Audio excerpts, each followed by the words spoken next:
السلام علیکم ورحمۃ اللہ وبرکاتہ۔ بسم اللہ الرحمن الرحیم۔ وقال الذی اشتراہ من مصر لامرأتہ اکرمی مثواہ عسیٰ ان ینفعنا او نتخذہ ولدا وکذالک مکننا لیوسف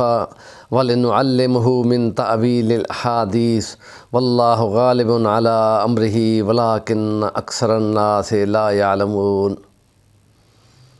مصر کے بادشاہ نے حضرت یوسف علیہ السلام کو جب خرید لیا تھا تو اس نے اپنی بیوی سے کہا کہ یہ بچہ شاید ہمارا جانشین بنے اور ہمارا بیٹا بنے، اور ہاں اللہ نے اس کو زمین میں جما دیا اقتدار اختیار کے لیے، وزارت مالیات کے لیے، اور اللہ نے اس کو خوابوں کی تعبیر کا علم دیا۔ اور خدا یہ کہتا ہے کہ اللہ تو ہر چیز پہ غالب ہے، لیکن بہت کم لوگوں کو اس بات کا علم ہوتا ہے۔ تو یوسف علیہ السلام جب یہ جوان ہوئے اور اس وقت اس پر وہاں کی خواتین نے ان کو ورغلانے کی کوشش کی، تو انہوں نے اللہ سے التجا کی کہ ان کے شر سے اگر میں بچ جاؤں تو میں جہالت سے بچ جاؤں گا، گناہ سے بچ جاؤں گا، اور اللہ نے اس کے بدلے میں کہ یہ تقوی اختیار کرتا ہے، خدا اس کو امارت اور عہدے پہ فائز کرتا ہے۔ اور کئی سال، 3 سال سے 9 سال کے عرصے میں وہ جیل میں رہے۔ اس دوران میں خدا نے اپنا دوسرا وصف ان کو یہ دیا کہ وہ خوابوں کی تعبیر کا علم وہ ان کو دیا، اور اس دوران میں ان کے خوابوں کی نوعیت جو ہے وہ سامنے آتی ہے۔ تو وہ جو بچپن میں انہوں نے ایک خواب دیکھا تھا کہ 11 تارے اور ایک سورج اور ایک چاند ان کو سجدہ کرتے ہیں، اس کے عرصے میں کتنے دہائیاں لگ گئیں اور آخر پہ وہ ثابت ہوا۔ دوسرا، اس کے جیل کے 2 ساتھیوں نے خواب دیکھا کہ ایک ہے انگور نچوڑ رہا ہے اور اپنے مالک کو پلا رہا ہے، اور دوسرا سر کے اوپر روٹیاں لے کے جا رہا ہے اور پرندے اس سے کھاتے ہیں۔ اس کو تعبیر دی، اور جس نے بچ کے جانا تھا اور بادشاہ کا شراب خانے کا عہدیدار بننا تھا، اس کو کہا تھے کہ میرے معاملے میں اپنے بادشاہ سے بات کرنا۔ خدا کی قدرت سے وہ اس کو بتانا بھول گیا، لیکن تیسرا خواب جب بادشاہ کو آیا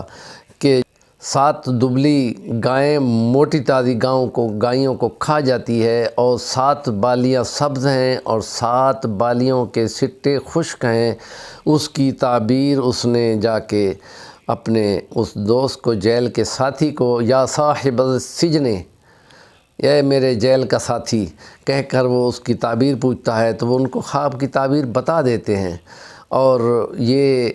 اس کو کہتا ہے بادشاہ کہ جلدی سے اس کو میرے پاس لے کے آؤ۔ تو ان کو لے کے آنے کی بجائے اس نے یہ پوچھا کہ پہلے میں تب آؤں گا، پہلے مجھ پہ جو عزت پہ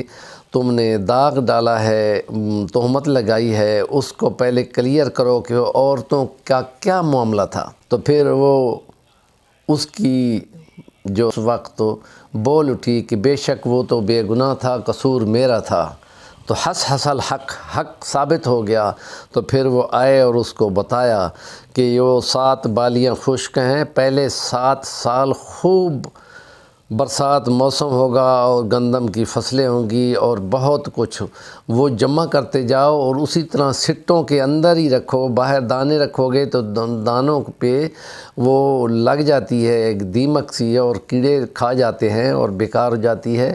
اور اگلے 7 سال خشک سالی کے دوران میں تم اسی گندم کو استعمال کر سکو گے۔ اور اسی گندم کے قحط کے دنوں میں حضرت یوسف کے بھائی اور وہ گندم کے لیے یہاں آتے ہیں، اور وہ وہاں پہ ان کے ساتھ وہ تدبیر کرتے ہیں، اور اپنے بھائی بنیامین کو بھی بلوا لیتا ہے، اور پھر اس کے جو اپنے پاس رکھ لیتا ہے، اور پھر باپ اور ساری فیملی آتی ہے اور ان کے پاس پہنچ جاتی ہے، تو اس وقت اپنے باپ کو، جو کہ نابینا ہو چکا تھا، حضرت یوسف کے کمیز آنکھوں پہ لگنے پہ اس کی بینائی بحال ہو گئی تھی، اور پھر اس نے بتایا کہ میرا بچپن کا آج خواب پورا ہو گیا ہے کہ 11 تارے اور سورج اور چاند مجھ کو سجدہ کرتے ہیں۔ یہ تعبیر رویا ہے جو یوسف علیہ السلام کے نام سے بھی ہے اور علامہ ابن سیرین کے نام سے بھی بہت مقبول ہے، جو 800 سال پہلے محدث گزرا ہے۔ اور اسی طرح نبی پاک کا فرمان ہے کہ یہ سچے خواب نبوت کا 46واں حصے ہوتے ہیں۔ نبوت تو ختم ہو گئی ہے، لیکن اس کا یہ خوابوں کے ذریعے سے آنے والا 46واں حصہ وہ جاری رہے گا۔ جو صبح صادق کے قریب آتا ہے، اس کے سچا ہونے کی بہت زیادہ ثبوت موجود ہوتے ہیں، اور زیادہ دیر خوابوں کو سن کر ڈیلے کرنے پہ بھول جاتے ہیں۔ اور حضور کے فرمان میں صبح صبح آپ نماز کے فجر کے بعد پوچھا کرتے تھے کہ کسی کو خواب آیا ہو تو تعبیر پوچھ سکتے ہو، تو اس لیے خوابوں کی تعبیر میں اس کو کسی سمجھدار اور خوابوں کو سمجھنے والے کے سامنے بیان کرنا چاہیے۔ اور حضور کا فرمان وہاں پر یہ ہے کہ خواب کی تعبیر اچھی دو، جو تعبیر تم دو گے وہی تعبیر واقع ہوگی۔ اور اس لیے اس میں یہ ہے کہ ہر کسی کو یہ نہیں بتانا چاہیے، اور اگر لگے کہ خواب کوئی شیطانی ٹائپ کا ہے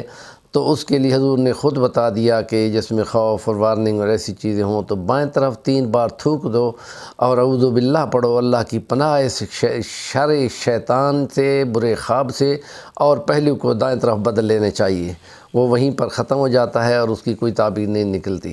ہمارے چینل کا نام ہے صفی الوانی، ضرور سبسکرائب کریں اور کام کی بات کا کمنٹ آپ دیا کریں۔